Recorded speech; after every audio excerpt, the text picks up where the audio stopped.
Baghdad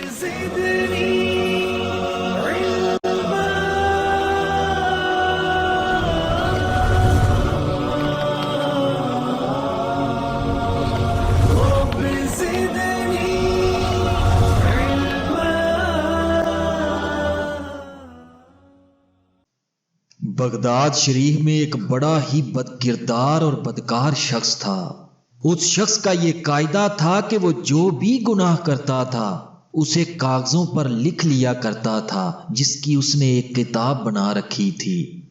اتفاق سے ایک رات وہ اپنے گھر پر موجود تھا کہ اس کے گھر کا دروازہ کھٹکھٹایا گیا۔ اس شخص نے دروازہ کھولا تو دیکھا کہ ایک نہایت خوبصورت نیک سیرت عورت کھڑی ہے۔ اس شخص نے پوچھا کہ کیا کام ہے؟ وہ عورت بولی، میں یتیم بچوں کی ماں ہوں، میرے یتیم بچے بھوکے ہیں، انہوں نے 3 دن سے کھانا نہیں کھایا، اگر گھر میں کچھ کھانا ہو تو اللہ کے واسطے مجھے دے دو، اللہ تبارک و تعالیٰ تجھ پر اپنا رحم و کرم کرے گا۔ اس بد کردار شخص کی نیت بگڑ چکی تھی۔ اس نے عورت سے کہا کہ تم اندر آ جاؤ، میں تمہیں کھانے کو کچھ دیتا ہوں۔ لہذا عورت اندر آئی تو اس بد کردار شخص نے اپنی بگڑی ہوئی نیت کے ساتھ اس پر دست درازی شروع کر دی۔ عورت نے چونک کر کہا، میں تجھ سے پناہ مانگتی ہوں۔ اس بد کردار شخص پر شیطان سوار تھا، وہ باز نہ آیا۔ وہ عورت کے ساتھ کھینچا تانی کرتا رہا، عورت اپنے آپ کو بچاتی رہی۔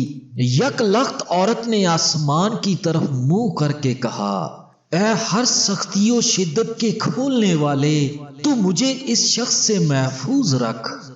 پھر وہ نیک عورت اس بد کردار شخص کی طرف متوجہ ہوئی اور کہنے لگی، اے شخص، پہلے میری بات ذرا توجہ کے ساتھ سن لے۔ پھر اس نیک عورت نے عربی میں نہایت دردناک لہجے میں چند شعر پڑھے، جن کا ترجمہ یہ ہے، اپنی فانی اس جوانی پر نہ پھول، اپنی فانی اس جوانی پر نہ پھول، اے جوان تو موت کو ہرگز نہ بھول۔ جو گناہوں میں رہے ہر دم پھنسے، جو گناہوں میں رہے ہر دم پھنسے، آخر ایک دن وہ بھی یہاں سے چل بسے۔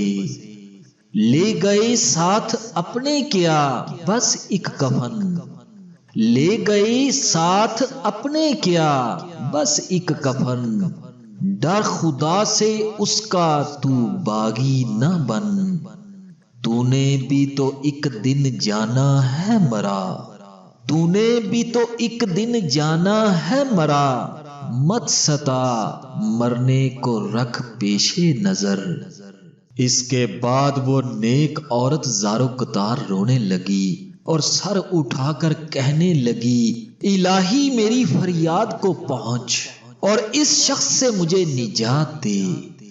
اس باعصمت عورت کے ان پردرد لہجے میں پڑے ہوئے شعروں سے اس بد کردار شخص کا سارا بدن لرز اٹھا اور وہ دھاڑے مار مار کر رونے لگا۔ اس پر اس عورت نے کہا، میں تجھ سے خدا کی قسم دے کر کہتی ہوں کہ اب جب کہ تجھ میں اور تیرے مولا میں صلح واقعہ ہو گئی ہے تو بیچ والی کو یعنی مجھے نہ بھولیو۔ یہ شخص اسی حالت میں اندر گیا اور اسے کچھ کھانا دے کر کہنے لگا، اے نیک بخت بی بی، یہ لے جا اور اپنے یتیم بچوں کو کھلا، مگر ان سے میرے حق میں یہ دعا ضرور کرائیو کہ میری کتاب میں جتنے بھی میرے گناہ لکھے ہوئے ہیں وہ سب مٹ جائیں۔ نیک عورت نے اس سے دعا کا وعدہ کیا اور اپنے گھر چلی آئی۔